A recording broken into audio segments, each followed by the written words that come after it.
Hi everybody, Dr. Olivia Joseph here, and we have a great list of questions today, so I'm going to get right into it. So unfortunately this time around, there are some questions that I really can't answer, but I will do my best to guide you in the right direction. Fair enough? And that is true for, let's start with number one. What would you recommend for aplastic anemia as a secondary condition to thrombocytopenia? This issue is really a hematologic issue. It's not a nutritional issue. So my background, I have my bachelor's degree in biology, my doctorate in chiropractic. I'm board certified in Chinese medicine. I hold a diplomate in clinical nutrition from the American Institute of Integrative Medicine.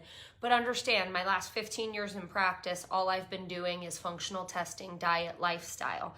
This is not a diagnosis that's in the anemia realm that I work with, which is going to be more B12, iron, ferritin deficient. This isn't really related to folate deficiency, genetic mutations. This is more of a problem with the bone marrow. So what I would say, what would I recommend?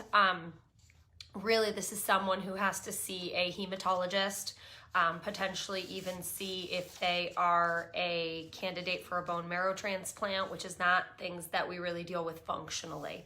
What I can tell you is doing acupuncture is something that could be beneficial to somebody like this, because in doing acupuncture, you can stimulate the spleen, you can stimulate the bone cells as well. I've personally done acupuncture for 14 out of my 15 years in practice and seen some amazing miracles happen, but this is something that requires medical attention. This next person has multiple autoimmune diseases: lupus, low thyroid, alopecia, lipomas, prothrombin, MTHFR, and your question is what daily vitamins should I be taking? I take your turmeric, black omega, ordered Metagenics, Phytomulti, and Spectrazyme Complete. I also did the Ultra Clear Detox.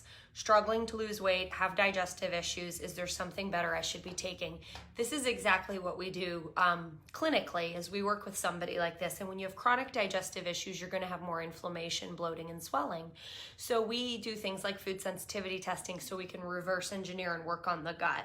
With mutations like this, it's important. So it doesn't matter that you have MTHFR. What really matters is what are your homocysteine levels. It doesn't matter that you have underactive thyroid. What are your thyroid antibodies? How well are you converting thyroid hormone, which you can tell from T3 uptake and reverse T3. High reverse T3 can also tell you if cortisol and sex hormone imbalance is affecting this. So you really have to approach this clinically. I think that the basic nutrients that you're taking, you have a great baseline, other than I do think a mineral like magnesium needs to be part of your regimen. I think it's very important with anything autoimmune that you work on gut health and you keep vitamin D levels healthy. So when your goal is to lose weight, most people I work with lose weight without being on a weight loss program, because we're really reducing inflammation, getting their hormones balanced, getting their bodies more able to detox. Your hormones have a lot to do with metabolism, especially free T3, which is one of your thyroid hormones. So is testosterone, things of that nature. So there's a lot of things that you can do by optimizing hormone balance and inflammation that can help you lose weight. But the main thing is why are you having such a difficult time losing weight? So I have some videos on Dr. Olivia Naturals on weight loss. With it being the season, in the next week, you'll see more posted on weight loss. So I'm sorry I can't tell you exactly what to take. I really think that looking at this more clinically would reverse engineer what you need. So next question.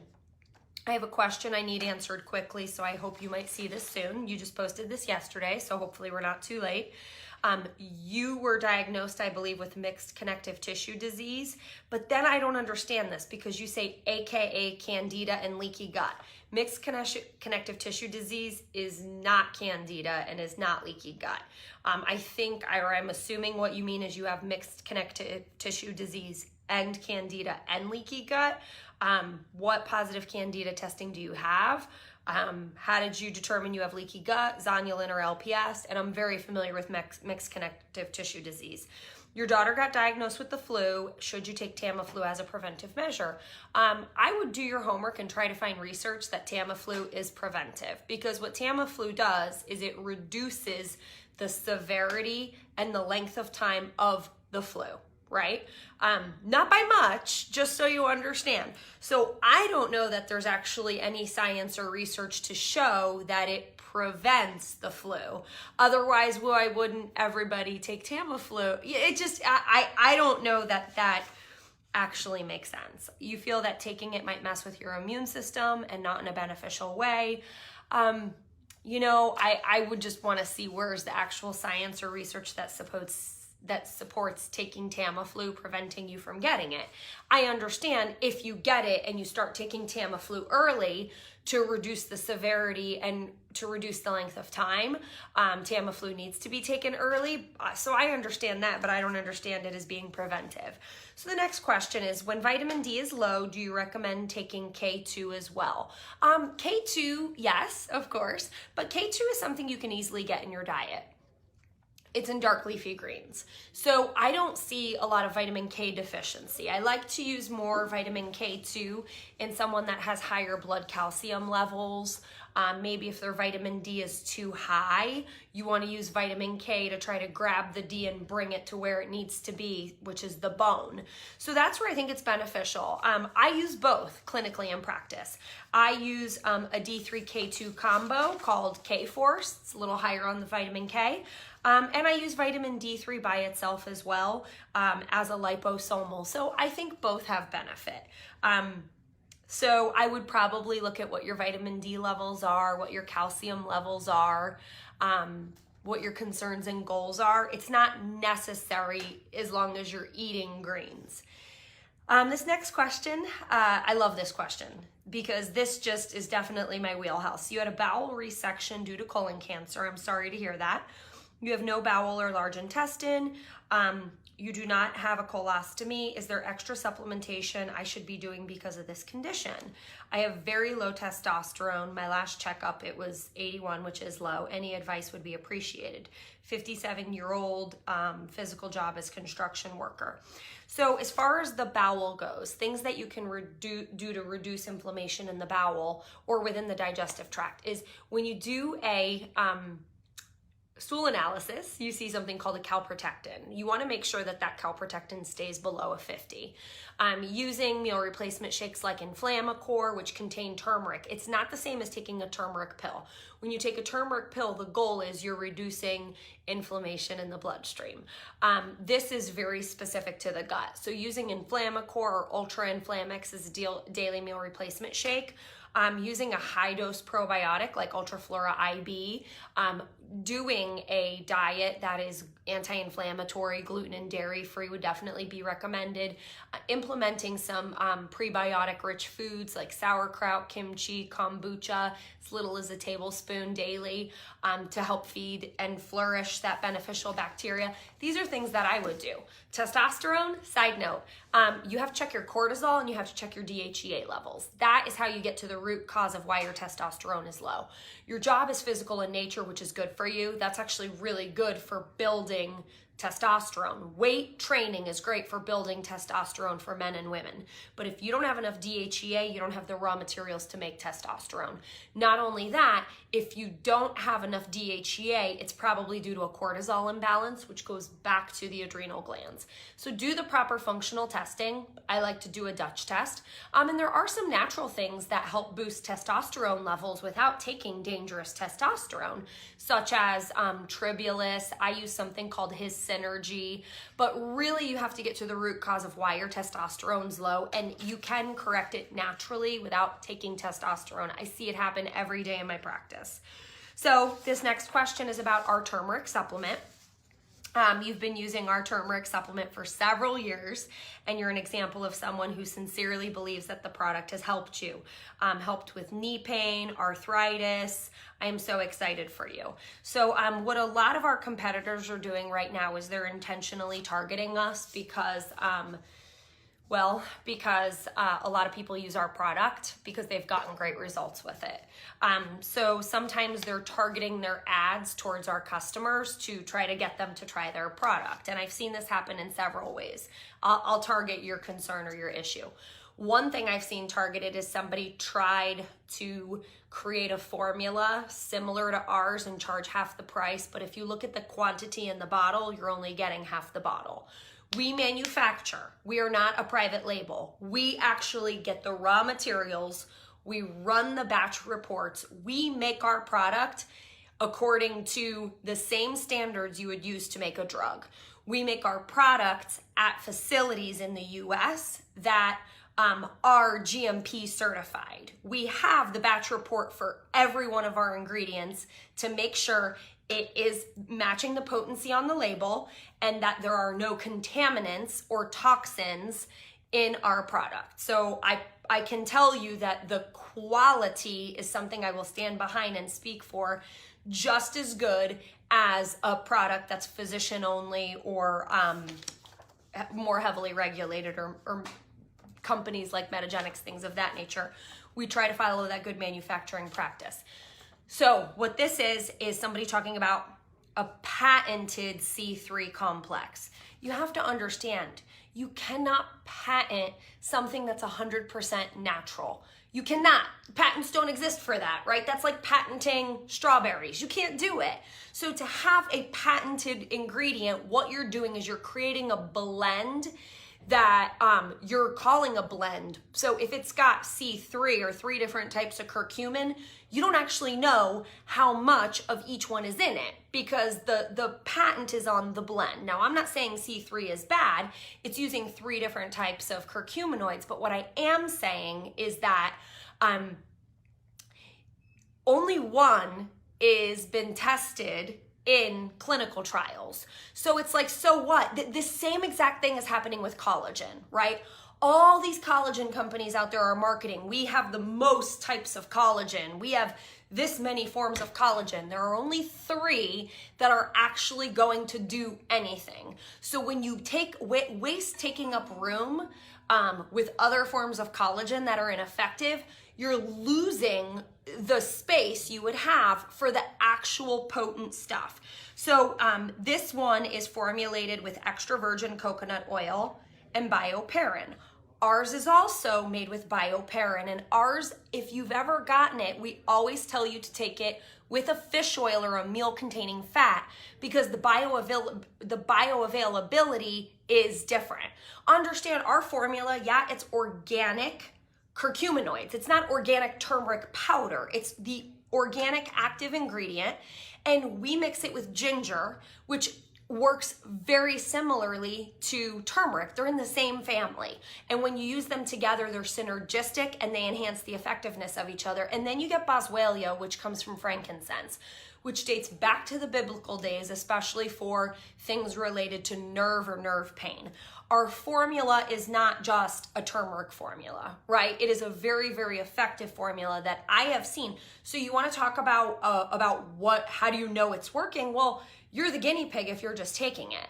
But here in my clinical practice, I actually monitor C-reactive protein levels, which is a marker of inflammation. C-reactive protein is high, inflammation is high. C-reactive protein is higher in people with autoimmune disease, makes you store fat in your belly, and increases your risk for a heart attack, bottom line.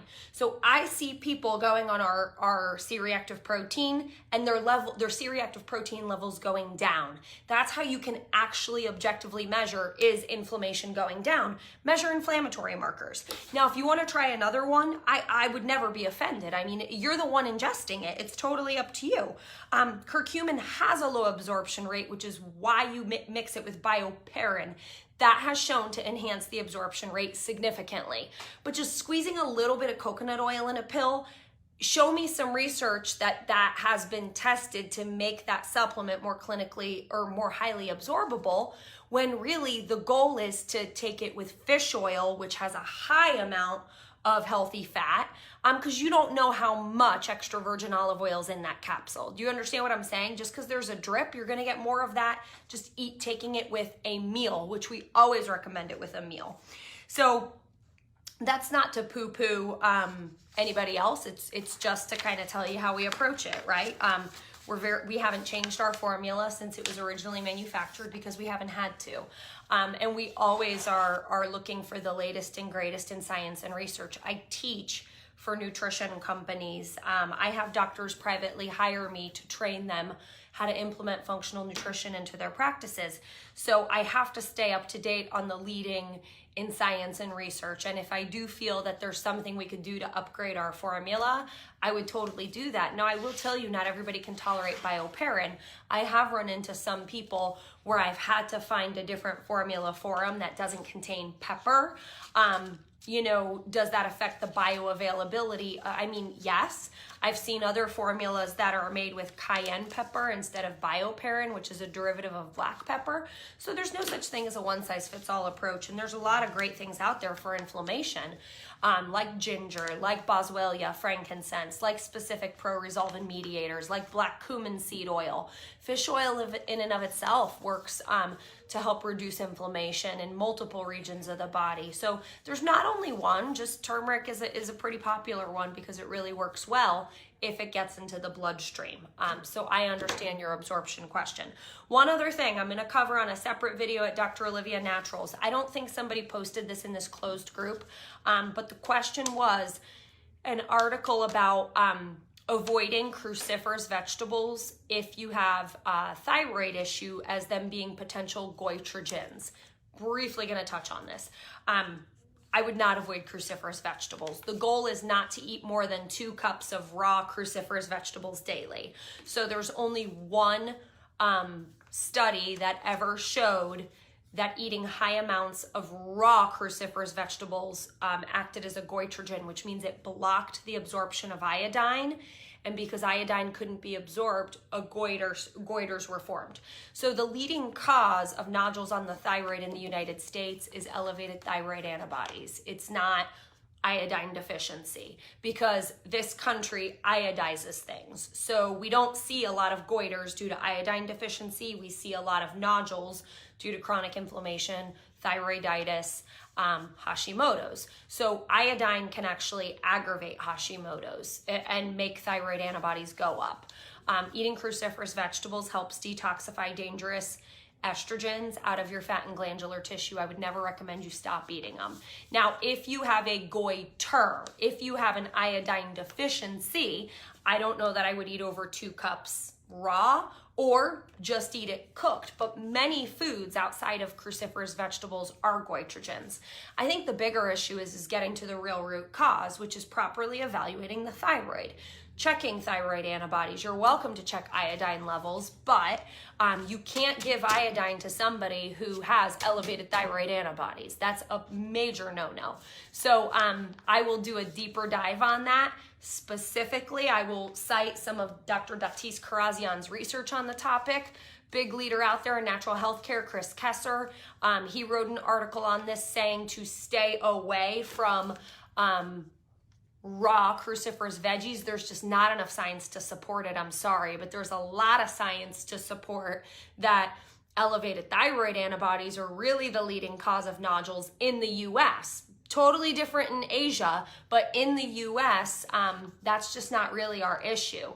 Wellness Mama did a great article on this. So when I post the video, I'm gonna post some resources. I'm gonna post Datis Karazian's, I'm gonna post Chris Kesser's, which contradicts but Dr. Datis Karazian is actually a researcher. He's not just somebody like myself or Chris Kesser who's in clinical practice. Dr. Datis Karazian is actually the one in there doing the research, teaching on the research, and I've taken his 30-hour thyroid seminar, 30 hours just on the thyroid, and I'll say the science supports eating cruciferous vegetables, especially for its reduction in hormone-positive cancer. There's more benefits to eating it than staying away from it. And if you're worried about it, if you do have a goiter or an iodine deficiency, just eat it cooked. This one single case was a woman eating 4 cups of raw bok choy daily. I mean, who does that? I eat a lot of cruciferous vegetables, but at the end of the day, that's a lot. So I look forward to answering your questions next week. Keep an eye out at Dr. Olivia Naturals. I'm going to be posting a longer thyroid video there, longer weight loss video there, and I hope you guys have fun staying healthy and are enjoying these videos. Bye.